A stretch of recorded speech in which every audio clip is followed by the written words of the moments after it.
Good afternoon. It is actually sprinkling and it's kind of battling it out with the sun right now as I sit in our 21 window. I like it.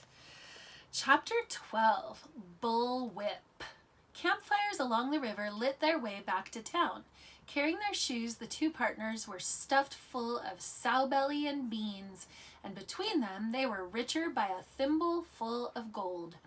Jack's feet ached from hours in the ice-cold mountain stream, but he was too elated to care. His face was dirty and his clothes were dirtier. Praiseworthy's white shirt was splattered with mud. His umbrella was in tatters. Remember, he used it as a gold pan. First thing tomorrow, he said, we'll purchase boots. If we had a tent like Pitch Pine Billy, Jack said, we wouldn't have to sleep in that old motel. We could stay right on our claim. We don't have a claim, but we'll get one, won't we? Absolutely. And a tent? Why not? And a mule? He said. We'd need a mule or a burro to go prospecting. A mountain canary for sure, said Praiseworthy. Jack tried to keep in step with his partner's long stride. Pitch Pine Billy thinks you're my father. I heard him. I don't mind. Praiseworthy pulled at his ear. When he gets an idea fixed in his head, he refuses to have it removed. I tried often enough, but he meant no offense. None at all, said Jack, looking up. He liked Praiseworthy. He liked him especially as they swung along together, both barefoot, and one as mud-splattered as the other. Partners were the next best thing to being related, he thought. Better, maybe. A partner didn't take a hairbrush to you, even when you needed it. But there were times when he wished he had a father, hairbrush and all. They walked along, and from somewhere in the trees and shadows they could hear the wheeze of a miner's concertina. I think it's like an accordion. For days since the discovery of Aunt Arabella's picture in Praiseworthy's carpetbag, Jack had wondered about it. The moment had never seemed right to ask, but now the questions just tumbled out. Does Aunt Arabella know you've got her picture along? Praiseworthy shifted the pick to his other shoulder. Yes, the picture, he said quietly. I've been meaning to give it to you. I've no right to it, no right at all. It's only a picture, you keep it. Jack shifted the shovel to his other shoulder. Why doesn't Aunt Arabella have a husband? What? I mean, she's beautiful, isn't she? Praiseworthy seemed positively embarrassed. Now, see here, Master Jack. Jamocha Jack. Constance says Aunt Arabella was in love once, but he died, and women like that never get over it. They just get to be old maids. Miss Constance should be spanked, Praiseworthy replied shortly, and then he changed the subject. First thing in the morning, I must see about getting my gold pan mended. Otherwise known as his umbrella, or no, I think in this case his real gold pan. I'll bet Aunt Arabella would marry you if you asked. Praiseworthy stopped as if struck, and then he began to laugh. Now that is nonsense, Master Jack. Stuff and nonsense. A woman like Miss Arabella marries a gentleman, not a butler. It simply isn't done. I wouldn't permit such a thing, not for a moment. Why, your dear aunt would be laughed out of Boston. Now let's hear no more of these fancies of yours. Come along. They resumed their stride, and Jack said no more. But Praiseworthy wasn't fooling him. No, sir, Praiseworthy hadn't carried off Aunt Arabella's picture. He would never do a thing like that. No, sir, not Praiseworthy.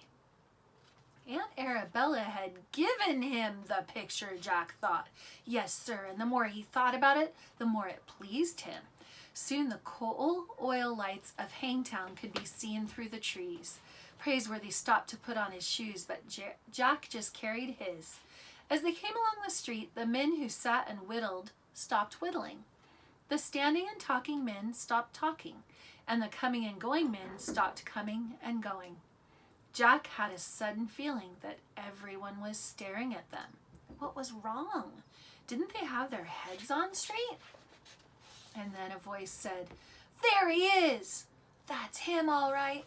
Praiseworthy and Jack kept walking. They passed the assay office, where you weigh your gold, and the Cheap John auction store and the general merchandise. A cold feeling was creeping along Jack's neck. Maybe they're looking for somebody to hang, he whispered. Unlikely at this time of night, said Praiseworthy, but he was concerned. The men seemed to be smiling, and in Hangtown that might be a bad sign. When they reached the Empire Hotel, the porch loungers gazed at them in a kind of awe. A mutter of voices arose. Knock that outlaw 17 feet! Uphill! 19 feet the way it was told to me. 19 feet and 11 inches. They measured it. Praiseworthy stopped in the doorway. He looked at Jack, who broke into a muddy smile as if they had been saved from the limb of a tree.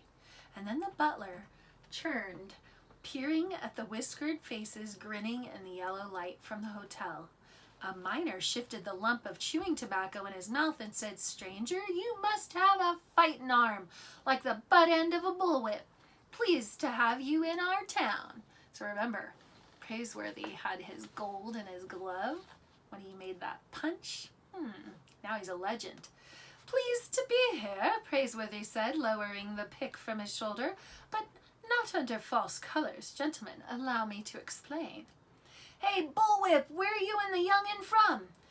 Boston, sir. Gentlemen, our good friend and traveling companion, Mr. Jonas T. Fletcher, appears to have spread a grossly exaggerated account of what happened. You see? Hold on, you calling him a liar? No, but... Well, did you knock the road agent uphill or not? Yes, but... The miners began to chuckle and chewing tobacco went squirting in all directions. They had taken an immediate fancy to Praiseworthy, and one by one they picked up the nickname. How long you stayin', Bullwhip? Praiseworthy shouldered the pick. He gave up trying to explain. It seemed to him that every man in the diggings became hard of hearing when he wanted to, and he'd had enough of that for one day. If they preferred a tall tale to the facts, let them have it. Bullwhip, you was there. Exactly how far was it? Praiseworthy gave Jack a passing wink. As long as the citizens of Hangtown were determined to hang a reputation on him, it might as well be the best.